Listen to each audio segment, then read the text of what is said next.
बात आज पंचायती राज व्यवस्था की। राष्ट्रीय पंचायती राज दिवस के मौके पर आज दिल्ली में एक भव्य समारोह का आयोजन किया गया, जिसमें देश के सभी हिस्सों से पंचायती राज संस्थाओं के प्रतिनिधि शामिल हुए। और इस मौके पर प्रधानमंत्री मनमोहन सिंह ने कहा कि आज पंचायती राज संस्थाएं सामाजिक और आर्थिक बदलाव में अहम भूमिका निभा रही हैं। राजधानी के विज्ञान भवन में राष्ट्रीय पंचायत राज दिवस के मौके पर इसकी खूबियों और खामियों पर सार्थक चर्चा हुई। इस मौके पर प्रधानमंत्री ने पंचायत राज के जरिए आए तमाम सामाजिक आर्थिक बदलावों पर संतोष जताया, वहीं चुनौतियों पर भी बेबाकी से अपनी राय दी। इन सभी कोशिशों का अच्छा असर हुआ है। दुनिया भर के रिसर्चर्स ने ये पाया है कि भारत में सामाजिक और आर्थिक रूप से पिछड़े तबकों को विकास प्रक्रिया में शामिल करने के लिए जो कार्रवाई की गई है उसके अच्छे नतीजे सामने आए। पंचायतों के कामों में लोगों की भागीदारी बढ़ी है। प्रधानमंत्री ने भरोसा दिलाया कि पंचायती राज संस्थाओं के विकास में धन की कमी आड़े नहीं आने दी जाएगी। उन्होंने कहा कि 12वीं योजना में इस मद में खास ध्यान दिया गया है। 12वीं पंचवर्षीय योजना के तहत केंद्र सरकार पंचायतों को मजबूत बनाने के लिए राजीव गांधी पंचायत सशक्तिकरण अभियान जारी कर रही है।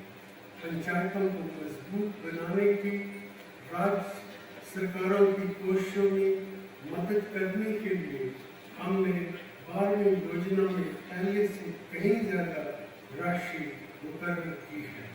केंद्रीय पंचायती राज मंत्री ने पंचायती राज संस्थाओं के विकास के लिए उठाए गए कदमों का उल्लेख किया और कहा कि असली काम राज्य सरकारों और पंचायतों को ही करना है। देश में पंचायतों की संख्या 2.46 लाख, निर्वाचित प्रतिनिधि 28 लाख, महिलाएं 36%, अनुसूचित जाति 19 और अनुसूचित जनजाति 11%। Yet another progressive initiative taken by ministries promoting e-governance in panchayats through implementation of e-panchayat projects that address all aspects of panchayats functioning, including planning, monitoring, implementation, budgeting, accounting, social audit and delivery of citizen services. While 4 applications are already in use for the past 2 years. सम्मेलन में प्रतिनिधियों की राय थी कि पंचायती राज के विकास के रास्ते में अभी भी कई रोड़े हैं। नौकरशाही और राज्य सरकारें विकेंद्रीकरण के लिए तैयार नहीं हैं। ट्रेनिंग के काम को भी बहुत कम महत्व दिया जा रहा है।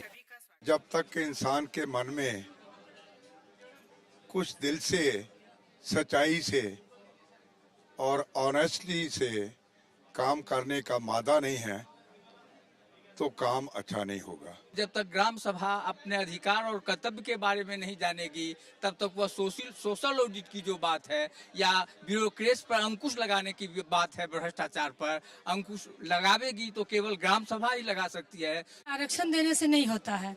हम महिलाओं को 50% आरक्षण मिल गया है, लेकिन आज भी एक तरफ महिलाओं को आरक्षण दिया जाता है, एक तरफ अपने अफसरशाही रूपी हथियार से हमारी हक को, हमारी मान सम्मान को दबाने का काम किया जाता है।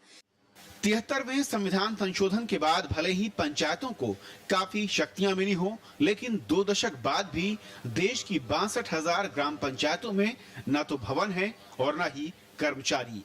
कई बार नियमित बैठकें भी नहीं होती, ऊपर से स्थानीय विकास का जिम्मा भी पंचायतों पर ही थोप दिया जाता है। बेशक पिछले 2 दशकों में पंचायती राज संस्थाओं ने काफी तरक्की की है और उसका फायदा भी समाज के विभिन्न वर्गों को मिला है, लेकिन अभी भी कुछ ऐसे राज्य हैं जहां विकास बहुत मीलों का सपना है और वहां राज्य सरकारों के साथ केंद्र को भी बहुत कुछ करने की जरूरत है। देखना यह है कि पंचायती राज का यह सपना किस हद तक पूरा होता है। कैमरामैन प्रशांतों के साथ अरविंद कुमार सिंह, राज्यसभा टीवी, दिल्ली।